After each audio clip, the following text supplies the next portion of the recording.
கும்பிடுறம்மா. என்ன பாட்டி நல்லா இருக்கீங்களா? நல்லா இருக்கிறம்மா. உங்க பேத்தி டெலிவரிக்காக வந்திருந்தாங்களே, குழந்தை பிறந்துருச்சா? பிறந்துச்சுமா. என்ன குழந்தை? பொம்பளை பிள்ளை. ஏன் இப்ப இருக்கிற பொம்பளைங்க பத்தாதுன்னா? பேர் கூட வச்சாச்சுமா. உன் பேர் தான் சரோஜினி.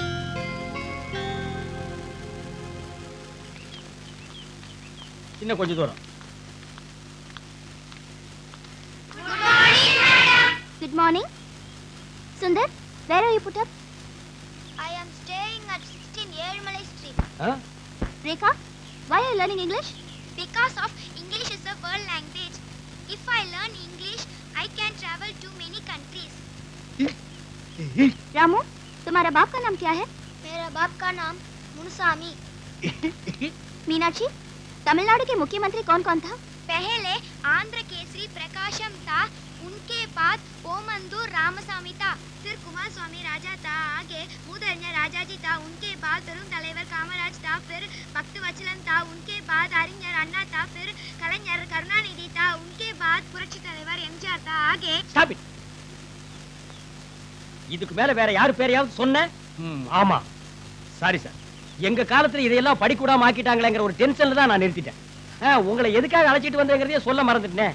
ஒரு தமிழ இந்தியா பூரா போய் பொழைக்கணும்ங்கறதுக்காக தான் ஹிந்தி கத்து கொடுக்கறோம். ஒரு தமிழ உலகம் பூரா போய் வாழணும்ங்கறதுக்காக தான் இங்கிலீஷ் கத்து கொடுக்கறோம். பணக்காரங்களுக்கும் பங்களாவாசிகளுக்கும் மட்டுமே சொந்தமான இந்த மொழியை பாமர ஜனங்களையும் படிக்க வைக்கணும்ங்கறதுக்காக தான் இந்த பள்ளிக்கூடத்தையே நடத்துறோம். இந்த ஸ்லம்முக்கு ஒரு நல்ல ஸ்கூல் ஆரம்பிக்கலாம்னு கலெக்டர் கிட்ட எத்தனையோ தடவை மனு கொடுத்தோம். நடக்கல. சரி, நாமளே ஒரு ட்ரஸ்ட் ஃபார்ம் பண்ணி அதுல வர டொனேஷன் வச்சு ஸ்கூல் ஸ்டார்ட் பண்ணலாம்னு பார்த்தோம். டொனேஷன் கலெக்ட் பண்ண போற இடத்துல எல்லாம் என்ன பார்த்து ஃபோர்ஜரி பண்றியான்னு கேக்குறான், இல்ல பெட்டுக்கு வரியான்னு கேக்குறான். அதனால தான் தேசத்து மேல பாரத்தை போட்டு இந்த தேசிய கொடியை கையில தூக்கி உண்டியல் ஏந்தி இந்த ஸ்கூல்ல நடத்துறோம். இப்போ நீ எந்த ஸ்டேஷனுக்கு போலாங்கற? A1 போலாமா? அங்க Rajagopal inspector, B2 Subramaniam, C3 Sundaresan, D4 Kalimuthu போலாமா? கம். என்ன பழைய கேடியா இருப்பேன்னு பாக்குறியா? இந்த ஸ்டேஷன்ல எல்லாம் நான் இன்ஸ்பெக்டரா வேலை பார்த்திருக்கேன். நான் வேலை பார்த்த ஸ்டேஷன்ல எல்லாம் யாராவது 4 பேர் சஸ்பெண்ட்ல இருப்பான். எவனாவது லஞ்சம் வாங்குறான்னு தெரிஞ்சா ஆன்டி கரப்ஷன் ஆபீஸ்க்கு நான் தான் இன்ஃபார்மராவே இருப்பேன். ஒரு நாள் எனக்கே சஸ்பெண்ட் ஆர்டர் கொடுத்துட்டானுங்க. நான் சஸ்பெண்ட்ல இருந்த காலத்துல என்ன சோசியல் சர்வீஸ் பண்றவனா மாத்தின பெருமை இவ்வளவு தான் சேரும். என்ன பேசாம நிக்கிறீங்க? ஏதாவது பேசுங்க சார்.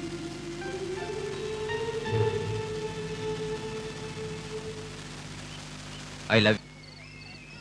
நீங்கள் ஆவலோடு எதிர்பார்த்துக் கொண்டிருக்கும் அண்ணன் அணுகுண்டு ஆறுமுகம் அவர்களை பேச அழைக்கிறேன்.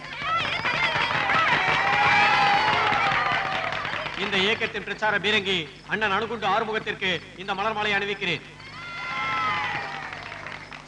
ஏன் கழுத்துல போட்டுக்காம வீசிட்டீங்க? எதுக்குள்ள என்ன இருக்குன்னு யாருக்கா தெரியும்? வெடி உண்டு வச்சிருந்தா சொல்ல முடியாது, நீயே வச்சாலும் வச்சிருப்ப. போயா. எனக்கு முன்னால் பேசியவர் தீவிரவாதிகளை பற்றி பேசினார். ஆனால் நான் அதை பேச போவதில்லை. ஒன்றை மட்டும் சொல்லிக்கொள்ள ஆசைப்படுகிறேன். தமிழ் இனம் எங்கெங்கே வாழ்கிறார்களோ அவர்களுக்காக குரல் கொடுக்கும் இயக்கம் எங்கள் தலைவர் இயக்கம். சார் தேர்தல் நிதி போடுங்க சார், போடுங்க சார், போடுங்க சார், போடுங்க சார். நாங்கள் ஆட்சிக்கு வந்தால் தமிழ் மண்ணுக்கு மேல் விண்ணிலே விளையாடும் வெண்ணிலவு தமிழ் மண்ணுக்குத்தான் சொந்தம் என்று அந்த நிலாவை பிடித்து வந்து தமிழகத்தின் மத்தியில் தோரணை கட்டி தொங்க விடுவோம். செருப்பால் அடிப்பேன் நாயே. நிலா என்ன உங்க வீட்டு மாடாடா புடிச்சிட்டு வந்து கட்டுறதுக்கு? பாடுவா சார், போடுங்க சார். சின்னசாமி, நம்ம தலைவர் தாண்டா அடுத்த செய்யும். நீ குடிடா. குடி.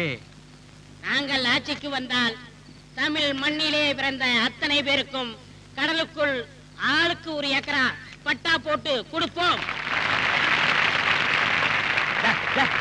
நிறுத்துங்க. இப்ப எதுக்காக நீங்க கையை தட்டினீங்க? கடலையே அவன் பட்டா போட்டு கொடுக்குறேங்கிறான். அங்க போய் நீங்க குடும்பம் நடத்த முடியுமா, இல்ல விவசாயம் பண்ண முடியுமா? உங்களை மாதிரி கிறுக்கிறனால திரும்ப திரும்ப உனக்கு வரானுங்க. டேய், மேடை விட்டு ஓடி போயிரு. ஆகவே பொதுமக்களே, நம் மண்ணில் ஒழிக்கப்பட வேண்டும், வறுமையை விரட்ட வேண்டும். இதெல்லாம் செய்யக்கூடிய ஒரே தலைவர் எங்கள் தலைவர் KTR அவர்கள்.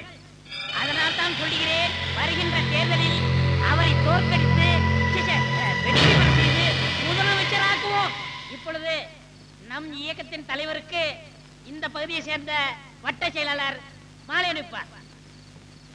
எம்எல்ஏ சீட்டு கொடுக்கலங்க, மூஞ்சிய மூணு வச்சுட்டு மாலை பட்ட பாரு. வருங்கால முதல்வர் KTR, வருங்கால முதல்வர் KTR.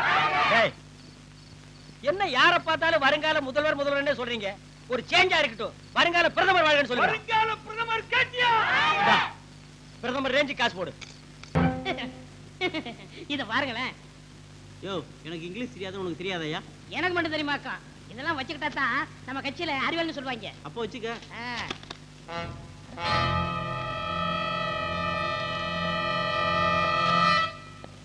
வாப்பா, புத்திசாலித்தனமாவும் பொழைக்க தெரிஞ்சானாவும் இருக்க. நான் தான் முதலமைச்சராக போனேன்னு புரிஞ்சுக்கிட்டு டியூட்டி ஜாயின் பண்ண உடனே முதல்ல என்னை பார்க்க வந்த போலீஸ் ஆபீசர் நீ தான். தம்பிக்கு நல்ல எதிர்காலம் இருக்குல்ல? இதுல என்னங்க சந்தேகம்? அடுத்த ஆட்சி நம்ம ஆட்சி தானுங்க. தம்பியை ஐஜி ஆக்கி வீரப்பணம் பிடிக்க காட்டுக்குள்ள அனுப்பிச்சிருவோம். Shut up. நான் உங்களை என்கொயரி பண்ண வந்திருக்கேன். பணத்தை கொடுத்து அனுப்பிச்சிருங்க. சரி, என்ன விசாரிக்கணும் கேளுப்பா. நீங்க நடத்தின சுதந்திர தின விழா பொதுக்கூட்டத்துல உங்களை சொல்றதுக்கு ஒருத்த முயற்சி பண்ண. ஆமா, சுட்டா குறி தவறிச்சு. சும்மாரியா? அப்படி சொல்ல முயற்சி பண்ணவன் ஒரு தீவிரவாதி. அத நான் சொல்லல, உங்க டிபார்ட்மெண்ட் சொல்லுச்சு. Of course. இப்ப நான் சொல்றேன், உங்களை சுட்டவன் தீவிரவாதி இல்ல. அவன் உங்க கட்சி தொண்டன். அவன் என் கட்சியில தொண்டனா இருந்திருக்கலாம், ஒரு ஸ்டேஜ்ல தீவிரவாதியா மாறி இருக்கலாம். ஏன், இந்த ஆளு கூட 6 மாசத்துக்கு முன்னாடி ஆளுங்கட்சியில இருந்தாரு. இப்ப என் கட்சியில மாவட்ட செயலாளர். உங்க விளக்கம் எனக்கு தேவையில்லை. அந்த பொதுக்கூட்டம் நடக்கிற வரைக்கும் அவன் உங்க கட்சி தொண்டன் தான். இருக்கட்டும். ஒரு பிரைம் மினிஸ்டரை செக்யூரிட்டியா கொள்ளலையா? என்னை கொல்றதுக்காக வேண்டி கடைசி வரைக்கும் என் கட்சி தொண்டா மாதிரி நடிச்சிருக்கலாம்ல. அட என்னப்பா யோசிக்கிற? அரசியல்னு அப்படி இப்படித்தான் இருக்கும். அடுத்தாப்புல யார் முதலமைச்சர் வருவா, நம்ம ப்ரொமோஷன் எப்படி, அது இதெல்லாம் அட்ஜஸ்ட் பண்ணி தான் போகணும். போடைக்க தெரியாத பிள்ளையா இருக்கே. கரெக்டா சொன்னீங்க. வரேன். சென்ட்ரல் ஜெயில் போயிருக்கீங்களா? எதுக்கு? இல்ல, அரசியல் தலைவரா இருக்கீங்க, உங்க பிறந்த நாளைக்கு கைதிகளுக்கு கண்டிப்பா இனிப்பு வழங்கியிருப்பீங்க, அதுக்காக கேட்டேன். அப்பா, நான் பார்த்ததே இல்லைங்க. நான் போனதே இல்லை. கவலைப்படாதீங்க, கூடிய சீக்கிரம் நான் அழைச்சிட்டு போறேன். இவன் பேரை நோட் பண்ணிக்க. பகவத் சிங்.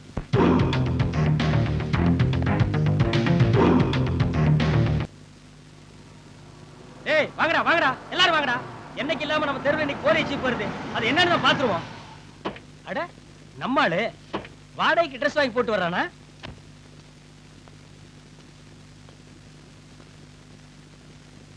August 15 கேடிஆரோட meeting போயிருந்தியா? போகல.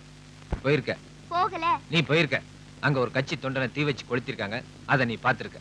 நான் தான் போகலன்னு சொல்றேன்ல, அப்புறம் எப்படி பாத்துக்க முடியும்?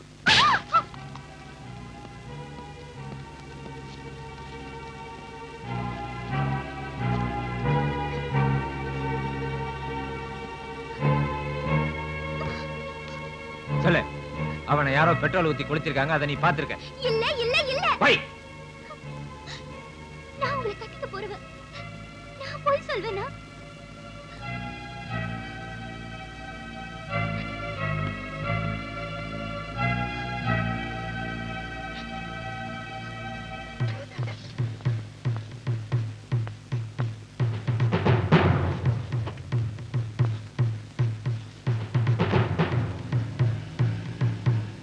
அந்த ஆளு உன்னை இப்படி ஒரு கேள்வி கேட்டதே தப்புமா? கேடிஆருங்கிறது எவ்வளவு பெரிய லீடர், அவருக்கு லட்சக்கணக்கான தொண்டர்கள் இருக்காங்க, அதுல ஒருத்தன் தீ குடிச்சது அதிசயமா? அதுக்கு போய் உன்னை கை நீட்டி அடிச்சது பெரிய தப்பு. சும்மா இருங்கண்ணே, ஜிந்தான ஒருத்தன் தீ வச்சு கொடுத்துறதை நான் பார்த்தேன். சார், நீங்க வரலாம். என்ன மன்னிச்சுக்கோ, சஸ்பெண்ட் ஆர்டர் முடிஞ்சு இன்னைக்கு தான் நான் டியூட்டில ஜாயின் ஆயிருக்கேன். என் டிபார்ட்மெண்ட்டுக்கு துரோகம் பண்ண எனக்கு பிடிக்கல.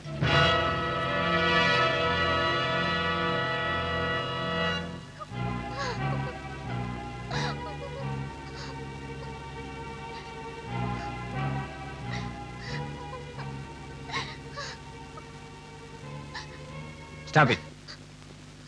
நீங்க ஒருத்தரை தீ வச்சு கொடுத்துறத பத்தி விசாரிக்க வந்திருக்கீங்க.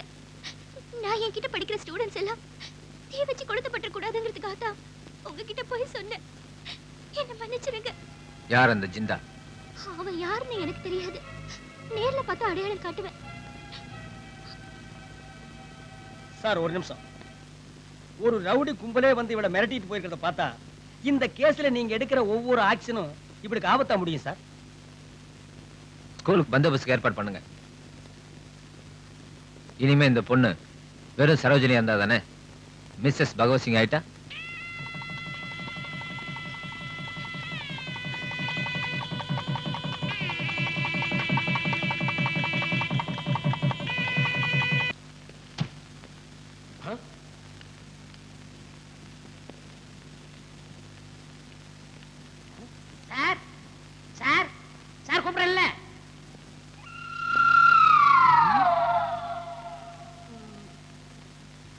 எங்கேயோ பாத்துருக்கனே. எங்க அண்ணன் பஞ்சாப் புயல் நிவாரண நிதி வசூல் பண்ணும்போது பார்த்திருப்பேன். என் தம்பி காலேஜ் டொனேஷன் பிரிக்கும் போது பார்த்திருப்பேன். இல்லையே, சந்தேகமா இருக்கேன். எங்க பிறப்பையே சந்தேகப்படுறியாடா? இதுக்காக எங்கள மாதிரியே இருந்து செத்து போயிட்டானே எங்க அப்ப, அவனாடா வந்து பதில் சொல்ல முடியும்? பெரிய தெய்வமன் பரம்பரை, ஒரு பப்ளிக் லைஃப்ல உள்ளவனே உள்ள முடிச்சு வச்சிருக்கேன். இதனால என்ன நடக்கும் தெரியுமா? ஒரு மாவட்ட செயலாளர் போலீஸ் ஸ்டேஷன்ல மிதிக்க வச்சிட்டியே. ஓ, நீ மாவட்டவனா? மாவட்டம் ஏன் ஐயா, மாவட்டங்களா? மாவட்ட செயலாளர்னா என்னங்க அர்த்தம்? மந்திரியாக போறேன்னு அர்த்தம். அடேங்க அப்பா, ஸ்டேட் லெவல் அது வரைக்கும் தான் உத்தேசங்களா இல்ல சென்ட்ரல் வரைக்கும் ஐடியாவா? ஏன் சென்ட்ரல் லெவலுக்கு போக கூடாதா? அப்படி போடு. அப்ப பாலிடிக்ஸ கரைச்சு குடிச்சிருப்பீங்க. நீ தமிழ்நாடா வேற ஸ்டேட்டா? இந்த அணுகுண்டு ஆரம்பத்தை பத்தி தெரியாம இருந்திருக்கியே. இந்த வேர்ல்டு பாலிடிக்ஸ் ஏ ஃபிங்கர் டிப்ஸ் இல்லையா? அப்படிங்களா? தமிழ்நாட்டுல எத்தனை மாவட்டங்கள் இருக்குன்னு தெரியுமா? பத்தியா, பாலிடிக்ஸ் சம்பந்தம் இல்லாததான் கேட்க கூடாது. சரி, எத்தனை பஞ்சாயத்து இருக்குன்னு தெரியுமா? நான் வேல்டு அளவுக்கு சிந்திச்சுக்கிட்டு இருக்கேன், நீ கிராமத்தை பத்தி கேக்குறிய. சரி, எத்தனை ஊராட்சி ஒன்றியம், எத்தனை முனிசிபாலிட்டி, எத்தனை கார்ப்பரேஷன் இருக்குன்னா தெரியுமா? நான் இந்தியாவுல இருக்கிற 90 கோடி மக்களை பத்தி சிந்திச்சுக்கிட்டு இருக்கேன். சரி, இந்திய சிந்தனைக்கே வந்துருவோம். இந்தியாவுல எத்தனை ஸ்டேட் இருக்கு? காபி எஸ்டேட், டீ எஸ்டேட், ஏலக்காய் எஸ்டேட், ரப்பர் எஸ்டேட், அப்புறம் ரியல் எஸ்டேட், இப்படி காஷ்மீர்ல இருந்து கன்னியாகுமரி வரைக்கும் எத்தனை எஸ்டேட் இருக்கு தெரியுமா? பரதேசி நாயே, இந்தியாவுல 27 ஸ்டேட் இருக்கு. எது எதுன்னு சொல்றேன் தெரிஞ்சுக்க. ஜம்மு காஷ்மீர், இமாச்சல பிரதேஷ், ஹரியானா, பஞ்சாப், குஜராத், ராஜஸ்தான், மகாராஷ்டிரா, உத்தரப்பிரதேஷ், மத்திய பிரதேஷ், பீகார், கோவா, அசாம், மணிப்பூர், மிசோரம், நாகாலாந்து, சிக்கிம், மேற்கு வங்காளம், ஒரிசா, அருணாச்சல பிரதேஷ், மேகாலயா, திரிபுரா, டெல்லி, ஆந்திரா, கர்நாடகா, கேரளா, பாண்டிச்சேரி, தமிழ்நாடு. இவ்வளவு தெரிஞ்சு வச்சிருக்கிற நானே இன்ஸ்பெக்டரா தாண்டா இருக்கேன். இவ்வளவு தெரிஞ்சனாலதான் நீங்க இன்ஸ்பெக்டரா இருக்கீங்க. தெரியாதனாலதான் நாங்க எதிர்க்கட்சி, பின்னாடி மந்திரி. கரெக்ட். கரப்ஷன்ல கவர்மெண்ட் டிசால்வ் ஆகுமே, அப்போ உங்க கையில விளங்க மாட்டறதுக்கு நாங்க தான் வருவோம். ஆட்சியை பிடிச்ச உடனே தானே கவர்மெண்ட் டிசால்வ் ஆகும். அதுக்கு முன்னாடி உன் வேலைக்கு வேட்டு வச்சா? அப்படி போடு. டேய், பெரிய பெரிய ரவுடிங்களை நாங்க பிடிக்கும் போது என்ன பண்ணுவோம் தெரியுமா? பிளேட் எடுத்து எங்க உடம்பையே கீறிக்கிட்டு தற்காப்புக்காக சுட்டுட்டோன்னு கொன்றுவோம். அந்த நிலைமை தான்டா நாயே உனக்கு. டேய், இப்ப நான் உன்னை சுட வேண்டாம். சுடாதீங்க.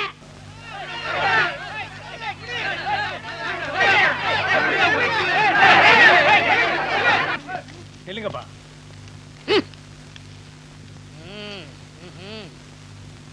நாங்க 2 பேர் லவ் பண்றோம் சார். எங்க 2 பேர் வீட்ல ஒத்துக்கல. ஊர் ஜனங்க வேற துரத்துறாங்க. நீங்க தான் எப்படியாவது ஹெல்ப் பண்ணணும் சார். என்னடா? எங்கேயோ திருச்செந்துறான். அங்க இருந்து இங்க பிழைக்க வந்த பையன் எங்க ஏரியா பொண்ணை லவ் பண்ணா நாங்க சும்மா விட்டுருமா? தமிழ் இனம் எங்கெங்க வாழ்கிறார்களோ அவர்களுக்காக நாங்கள் குரல் கொடுப்போம். ஏண்டா, திருச்செந்தூர் என்ன அமெரிக்காவா இல்ல ஜப்பானா இல்ல சுவிட்சர்லாந்தா? திருச்செந்தூர் தமிழ்நாடு தான்டா. ஏண்டா, திருச்செந்தூர் தமிழ்நாட்டுல இருக்கு? ஆமாங்க. இது ஏன்னா முதல்ல சொல்லல? நீங்க இவ்வளவு பெரிய முட்டாளா இருப்பீங்க எனக்கு தெரியாது தலைவா. அப்புறம் கவனிச்சுக்கிறேன். வாடா, தமிழ்நாட்டை கூறு போட நினைக்கிற நீங்க எல்லாம் தமிழின ஒற்றுமைக்காக பாடுபடுறீங்கல்ல? ஆமா. ஏண்டா நாயே, திருச்செந்தூர்ல பிறந்த ஒரு பையன் உங்க ஏரியாவில் இருக்கிற ஒரு பொண்ணை லவ் பண்ணா அவன் அந்நிய மனுஷன். நீங்க எல்லாம் தமிழின ஒற்றுமைக்காக எங்கடா பாடுபட போறீங்க? மனித நேயம், உலக ஒற்றுமைன்னு பேசுவீங்க. காதல்னு வந்தா ஊர்க்காரன் ஆகிடுவீங்க, ஜாதின்னு வந்தா ஜாதிக்காரன் ஆகிடுவீங்க, மதம்னு வந்தா மதத்துக்காரன் ஆகிடுவீங்க. மடையா, நீங்க எல்லாம் என்னைக்கிட மனுஷனா வாழ போறீங்க? ஏயா, உங்களுக்கு எல்லாம் அறிவில்லை? நீங்க எல்லாம் சேர்ந்து ஒரு மனுஷனோட வரக்கூடாது, ஒரு மிருகத்தோட வந்திருக்கீங்களா? அதை கொண்டா. முதல்ல இந்த தேச துரோகியை சுட்டு கொன்னா சரியா போயிடும். ஐயோ, போலீஸ் சொல்றாரு. நம்ம மேல பட போகுது. வாங்க.